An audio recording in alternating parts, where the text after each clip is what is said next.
Bien-aimé, je te le dis, un seul nom, pas plusieurs noms. Un seul médiateur, pas plusieurs médiateurs. Un seul sacrifice, pas plusieurs sacrifices. Un seul chemin, pas plusieurs chemins. Une seule porte, pas plusieurs portes. Il s'appelle Jésus de Nazareth.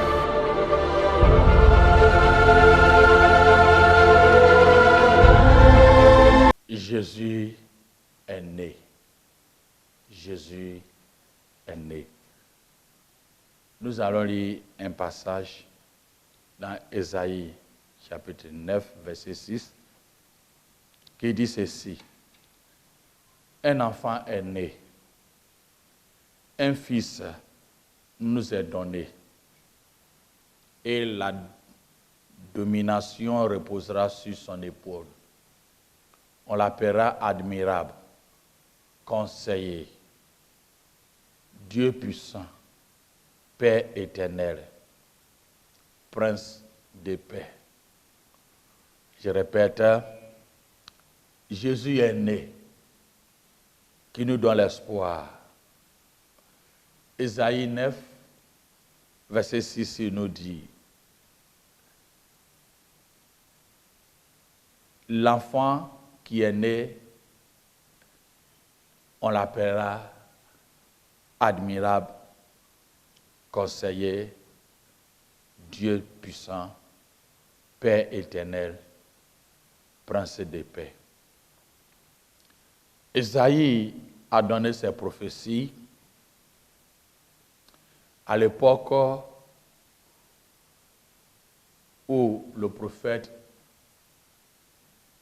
Osée et Michel vivaient.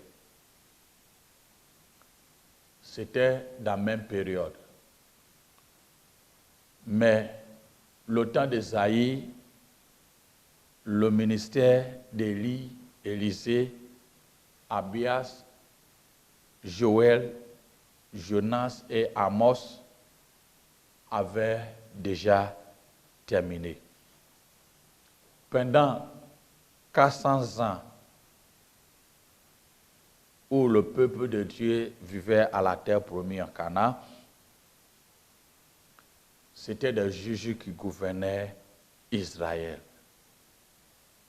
C'était des chefs spirituels, militaires et politiques. Et que Dieu a suscité lorsque l'occasion l'exigeait. Au moment où il a donné ses prophéties, la nation d'Israël était confrontée, surtout le nord, à 3 grandes superpuissances. L'Égypte, la Syrie et la Babylone. Au début du ministère d'Ésaïe, la Syrie était au point d'engloutir, envahir la nation du Nord. Ce qui veut dire qu'économiquement, politiquement, socialement, rien n'allait. Il y a eu un moment, je peux dire, confus et désespoir ou de cafouillage. C'est dans ces périodes-là que Ésaïe, Dieu a donné sa prophétie à Ésaïe pour lui dire à son peuple qu'un enfant est né. Un enfant est né. Un fils nous est donné. Et la domination se reposera sur son épaule. On appellera admirable, conseiller, Dieu de paix, Dieu l'Éternel et Prince de paix.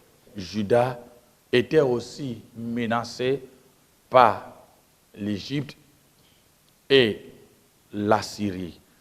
Alors que Ésaïe donnait sa prophétie en disant que la domination reposera sur son épaule de l'enfant qui est né. L'enfant qui est né. Si la domination reposera sur son épaule, ce qui veut dire qu'il a l'autorité. Parce que quand on voit Ésaïe 57, verset 15, il nous dit ceci. Car Ainsi parle le Très-Haut, dont la demeure est l'Éternel et dont le nom est saint. J'habite dans les lieux élevés et dans la sainteté, mais je suis avec l'homme contré et humilié, afin de la ramener les esprits humiliés, afin de réanimer le cœur contrit. Ce qui est important, et je vois ici, pour notre Seigneur, ce n'est pas de la même vision que le peuple avait. Le peuple vivait dans un moment hostile où il y avait le nord, les Assyriens qui étaient prêts et envahis. Et finalement, il avait envahi la nation du nord. Et le sud, qui est Juda aussi, était dans un moment politiquement menacé, spirituellement, rien ne va au point, et que Égypte et Babylone est aussi menacés. C'est durant ces périodes que Dieu a donné la révélation à Ésaïe pour lui faire comprendre que la domination est reposée sur son épaule. Il est appelé admirable, conseiller, Dieu de Tout-Puissant, Père éternel, Prince de paix. C'est difficile à comprendre. Ce que je vois ici est que Dieu veut travailler à l'intérieur d'abord avant que l'extérieur. Tant que l'intérieur n'est pas propre, l'extérieur ne peut pas juger. Parce que lorsque nous voyons la période où Ésaïe a vécu, où la nation du Nord était menacée ainsi que le Sud, le peuple a désobéi à l'Éternel. Le peuple a désobéi à l'Éternel. Alors, ceci a permis que certaines choses arrivent. L'enfant est né, Ésaïe fait comprendre le peuple à ne pas regarder ce qui est du physique. Le peuple voyait les Assyriens qui étaient venus pour les envahir. Mais ce que Ésaïe voulait les faire comprendre est de regarder du côté spirituel. Du côté spirituel parce que il faut que les vies spirituelles soient au bon point. Lorsque il y a les débris soient enlevés pour permettre d'arriver. Il a donné 5 titres pour les faire comprendre, pour les permettre à revenir à l'enfant qui est né. En métaphore qui dit que et celui qui est né, on l'appellera admirable. Admirable dans le mot hébreu veut dire péli. En grec veut dire tomatos. Tomatos.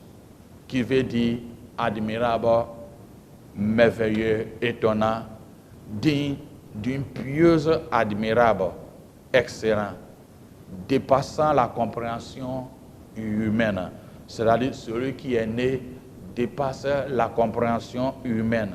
Donc il tirait le peuple à connaître que l'enfant qui est né dépasse la compréhension humaine. La domination des pays où les empires reposent sur lui. Et c'est même deuxième titre qu'il a dit, il est le conseiller. En hébreu veut dire Yoez. Ces conseils sont, c'est-à-dire ces conseils sont des conseils de Dieu lui-même. Il est infaillible sur tout plan science parce que l'Esprit de Dieu est avec sans mesure. Et si nous avons un conseiller qui est sans faillible, on pourrait quand même juste s'approcher de lui. Et il tirait l'attention au peuple d'Israël au nord et au sud pour les faire comprendre, viens vers le conseiller. Viens vers le conseiller que sa décision et ce conseiller est sans faute. C'est pourquoi il dit Ésaïe 11, verset 2, que l'Esprit de l'Éternel reposera sur lui, c'est-à-dire l'enfant qui est né, l'esprit de sagesse, de l'intelligence, l'esprit de conseil, de force, et l'esprit de connaissance et de crainte à l'Éternel. La crainte de l'Éternel, c'est le commencement de toute sagesse. Il avait donné au troisième titre qui dit Dieu Tout-Puissant en hébreu, qui veut dire El Gibor. Il disait à son peuple, à son temps, El Gibor. L'enfant qui est né est El Gibor. Il est le fort, le puissant, l'homme fort, l'homme brave, l'homme vaillant. L'homme vaillant, c'est pour dire au peuple que ne regarde pas l'aspect physique, ce que vous voyez, mais regarde l'aspect intérieur. Si l'intérieur est propre, ce qui est physique va suivre. Donc un enfant est né. Un enfant est né. C'est ainsi Jean, chapitre 1, verset 14, nous fait comprendre que l'enfant qui est l'esprit, qui est la parole, est fait chair et elle habité parmi nous, plein de grâce et de vérité.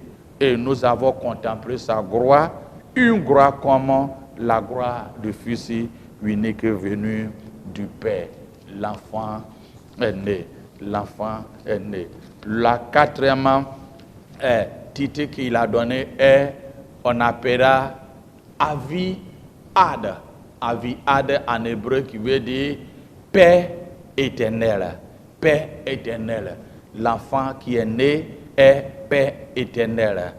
Avi-Ad veut dire perpétuité, pour toujours, continuellement dans le futur, de tout temps, à jamais, des temps futurs, d'une existence continuelle, l'éternité de l'existence de Dieu. Avi signifie Père. Donc, Advi, Père éternel, veut dire l'enfant qui est né est perpétuité, est pour toujours, est continuel. Il est le Père à perpétuité, Père pour toujours, Père de tout temps, Père d'une existence continuelle. Quand nous comparons ce qui se dit Dieu ou bien des dirigeants de ce monde religieux n'ont même pas ces caractéristiques de ce que notre Seigneur Jésus-Christ a. L'enfant est né. Il est Dieu. C'est pourquoi beaucoup de personnes ne comprenaient pas, certains milieux ne comprennent pas comment Dieu peut faire naître, mourir et ressusciter, comme on dit. Mais s'ils pourraient comprendre que admirable péri veut dire dépasser la compréhension humaine. Dépasser la compréhension humaine. Dieu savait que l'homme, pour avoir sa liberté normale, pour avoir la liberté normale, l'autorité ou bien la paix en question doit tourner vers Dieu. Doit tourner vers Dieu. Le cinquième titre qu'on a donné est, on l'appellera Sa Shalom. Sa Shalom, ce qui fait prince de paix. Prince de paix. En hébreu, lorsque nous disons Shalom, est composé souvent, on salue Shalom, paix. Mais c'est composé d'une jonction qui veut dire paix, sécurité, santé, prospérité des individus. Donc quand on dit Shalom à quelqu'un, on le souhaite une paix totale, une sécurité totale, une santé totale, une prospérité totale. Donc, ça veut dire prince ou souverain, chef ou officiel. Donc, ça, Shalom, prince de paix, nous fait comprendre que le prince là donne la paix éternelle. la sécurité, la santé, la prospérité des individus. Et c'est très important. Un enfant est né, un enfant est né, un enfant est né. Et cet enfant est né au moment où Ésaïe prophétisait, où il parlait, le peuple était dans l'angoisse sur le plan politique. Les Assyriens étaient point envahis. Politiquement, c'est compliqué. Socialement, je peux dire, c'est compliqué. Et économiquement, c'est compliqué. Mais c'est là qu'il a donné l'espoir pour leur faire comprendre. Si le peuple peut porter les regards avec celui qui est admirable, celui qui est admirable, qui est merveilleux, qui dépasse la compréhension de l'Éternel, celui qui donne le conseil et que son conseil est infaillible. La sagesse et l'intelligence lui regorgent. Celui qui est le Tout-Puissant est le Gibor, et qui est l'homme fort, bravo, le Tout-Puissant. Et si il s'approche à celui qui est advi, Père éternel, celui qui a continuité, et celui qui s'approche est né est de Dieu. Il est le Père, parce que Jésus a dit dans Jean 10 et 30 que nous sommes Père, moi et mon Père, nous sommes un. Et il est le prince des pères. En lui, il y a la sécurité, il y a la prospérité, il y a la vie. Il y a la vie. Donc, au moment où Ésaïe parlait, le peuple était confronté à tous ces problèmes-là, à tous ces problèmes-là. Dieu dit, il est admirable, il est conseiller, il est le Tout-Puissant, il est le Père éternel, il est le Prince des Pères. L'enfant est né, l'enfant est né. Mais sur le plan politique, géographique, économique, c'était compliqué. Parce que qu'est-ce qui a permis cette compréhension? Parce que le peuple vivait dans le péché, vivait dans le péché. Donc Dieu voulait les faire pareil pour qu'ils reviennent à celui que son conseil est infaillible, celui qui est merveilleux, celui qui donne la paix, la sécurité, et celui qui donne la protection, celui que son conseil n'est pas le conseil de ce monde. Et pour les faire comprendre qu'il se confie à lui, celui qui est le vrai Père. Mais le peuple n'a pas compris jusqu'à ce que les Assyriens ont envahi le nord d'Israël. Et plus tard, les Babyloniens ont pris le sud. Durant la période où Jésus était né, en Israël aussi vivait dans cet même état. Israël, à son temps, durant la période où Jésus était né, vivait aussi dans cette même période. Israël vivait à l'époque où les Romains avaient déjà conquis et assiégé, envahi le peuple d'Israël. Comme les Babyloniens et les Grecs avaient fait, les Romains gouvernaient et siégeaient Israël. Et il y avait la famille hérodienne qui détestait beaucoup les Juifs. Ils détestaient beaucoup les Juifs. Et il y a eu comment il gouvernait d'une manière tyrannique à son peuple. Il gouvernait d'une manière tyrannique à son peuple. Sinon, le plan politique, c'était compliqué. C'était compliqué. Les Hérodes ont gouverné avec un bâton de fer. Mais je ne vais pas rentrer en détail de toutes ces choses-là. À Jérusalem, était aussi un problème. Jérusalem, il y avait aussi un problème. Il y avait un moment où Jérusalem vivait dans une situation politiquement religieuse et confuse. Jésus prenait son temps à parler de la part de Dieu. Il parlait de la part de Dieu. Même la Bible nous fait comprendre qu'une fois, il est rentré dans le temple et les pharisiens, les sadduciens lui posaient beaucoup de questions et il posait des questions, personne ne pourrait lui répondre. Il a pris son temps à étudier. Si nous voudrons faire l'œuvre de Dieu, nous devrons marcher avec Dieu, nous devons prendre le temps à suivre. Mais comme je disais, le plan social et politique n'allait pas à Jérusalem, n'allait pas en Israël. Sur le plan religieux, le pays était divisé en 4 groupes. Il y avait les Zilotes qui étaient un mouvement option des révolutionnaires pour penser comment à libérer le peuple Israël, comment à libérer le peuple Israël.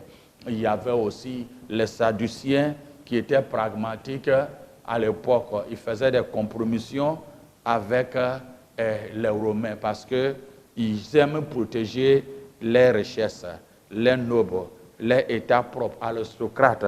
Donc, c'est dans ce groupe-là on voyait les Sahédriens. C'est-à-dire pour eux, ils font la compromission avec l'État pour permettre à garder ce qu'ils ont à intouchable. Ils ne veulent pas que leur fortune soit touchée. Et on avait comment on appelle, les pharisiens, qu'on leur disait qu'ils étaient les légalistes. C'est des théologiens à son temps aussi, qu'il y avait les scribes qui étaient nés dans ce groupe-là. Et il y avait aussi ceux qui aiment se retirer à vivre dans les monastères, qui est les enseignants. Donc, il y a eu plusieurs confusions, plusieurs problèmes étaient arrivés au moment où Jésus était né. Jésus était né. Politiquement, c'était il y a les tyrannies, le gouvernement tyrannique qui aime dominer, l'atrocité. Il y avait aussi sur le plan religieux la confusion totale. Aujourd'hui, toi et moi, nous sommes en train de célébrer cette fête qui est Noël. L'enfant est né, un fils est donné. La domination reposera sur son épaule et on l'appellera admirable, conseiller, Dieu Tout-Puissant, Prince de paix, Prince de paix, paix éternelle. C'est important qu'à l'heure où toi et moi nous vivons n'est pas étrange à la période où Isaïe a vécu, où le sud était dans un état tumultueux avec les Babyloniens. Au nord était menacé avec les Assyriens. Au moment où Jésus était né, politiquement les Romains dominaient. Et la famille hérodienne, l'atrocité et la confusion. Le plan religieux, on voyait Israël était scindé en 4. Il y avait les Zilotes qui font les révolutionnaires. Jésus a choisi un disciple même là-bas. On avait ceux qui se disent il faut faire la compromission avec l'État pour que nous gagnions nos pains de vie. Maintenant, on voit ceux qui se disent non, c'est comme ça nous voulons vivre les pharisiens. Et on voit ceux qui se retranchent pour une pénitence, les enseignants. Aujourd'hui, qu'est-ce que nous observons dans nos pays? Politiquement, je peux dire, économiquement, je peux dire quoi? Socialement, je peux dire quoi? On voit les maladies par-ci, par-là. On se pose la question, où allons-nous? Où allons-nous? Ce qui est important pour toi et moi est Dieu est né. C'est pour à toi et moi de se rapprocher à lui. Et doit savoir que il est le merveilleux. Celui qui dépend de lui, Dieu fait des miracles, il fait des merveilles. Il donne des conseils et ce conseil est infaillible. Il est le Tout-Puissant qui lui permet à surmonter toutes sortes de problèmes. Il veut nous faire apprendre et connaître que ce qu'il est venu faire, c'est pour notre vie interne. Et ce qui est intérieur. Quand l'intérieur est propre, l'extérieur va se dégager à lui-même. Nous sommes en train de célébrer Noël. Les gens de ce monde ont banalisé Noël en disant c'est la fête, Jésus n'est pas né en décembre par-ci, par-là. Ce n'est pas ça qui est important. Ce qui est important, nous devons comprendre que Christ est né. Et quel est son objectif? Son objectif est de te préparer, toi et moi, pour son royaume au ciel. Et laisser ce que le gouvernement tyrannique existait au temps d'Ésaïe et continuait à exister au temps de Jésus. Et politiquement, c'est pareil. Mais comprenez, l'enfant est né. Il est admirable. Il est le conseiller. Il est le Tout-Puissant. Père éternel. Prince de paix. Si toi et moi nous venons vers lui et nous disposons nos cœurs vers lui, nous allons avoir. Son royaume est éternel. Son royaume est éternel. Son royaume n'est pas ce que les uns et les autres parlent d'ici.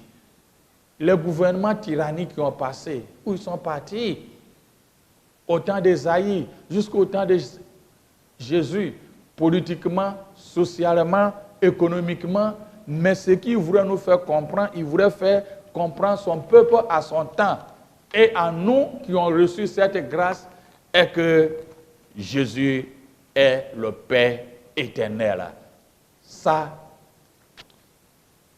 Prince de paix, ça, Shalom, Advi, Père éternel, Père à perpétuité. Venons vers lui. Ne célébrez pas les Noël comme les gens achètent les cadeaux et on banalise les gens de ce monde. Ne veut pas considérer la naissance de Jésus. On dit, oh, la naissance de Jésus, c'est pour les enfants. Parce qu'il veut que toi, tu restes aux mêmes classes de départ. Mais si nous tournons, tu tournes toi vers celui qui donne des conseils et que ce conseil est infaillible. Celui qui donne la paix. Et sa paix inclut de la sécurité de ta vie, ta prospérité et ta réjouissance. Et celui qui est admirable et qui fait les merveilles, bien-aimé, tu t'en sortiras. Qu'est-ce qu'il y a à nous attendre d'ici janvier, d'ici l'année qui vient? C'est des surprises que personne ne peut connaître. Mais sache que l'enfant est né. Il est admirable, conseiller. Sache que il est ton admirable, ton conseiller, ton Dieu tout-puissant, Père éternel, Prince de paix. Abandonne ce qui est physique et le sentiment et approche-toi de Dieu, ce qui est en esprit. C'est ce qu'Ésaïe voulait dire à son peuple à son temps. Ne regardez pas l'envahissement des Babyloniens qui vient, ou au sud les Égyptiens, ou les Syriens, ou les Babyloniens qui viennent. Mais travaille d'abord ce qui est moral, spirituel, et ce qui est physique qui peut venir. Nous sommes en train d'assister beaucoup de choses dans ce moment où nous sommes. Je vais te dire, abandonne ce qui est physique et viens avec Dieu en esprit. Alors vous allez avoir la solution de vos pays, la solution économique, la solution sociale, la solution familiale, la solution de toi-même. Parce que il est le Prince de paix. Il est le Tout-Puissant.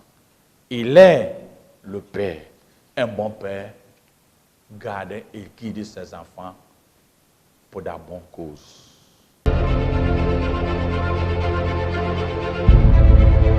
Bien-aimé, je te le dis, un seul nom, pas plusieurs noms. Un seul médiateur, pas plusieurs médiateurs. Un seul sacrifice, pas plusieurs sacrifices. un seul chemin, pas plusieurs chemins, une seule porte, pas plusieurs portes. Il s'appelle Jésus de Nazareth.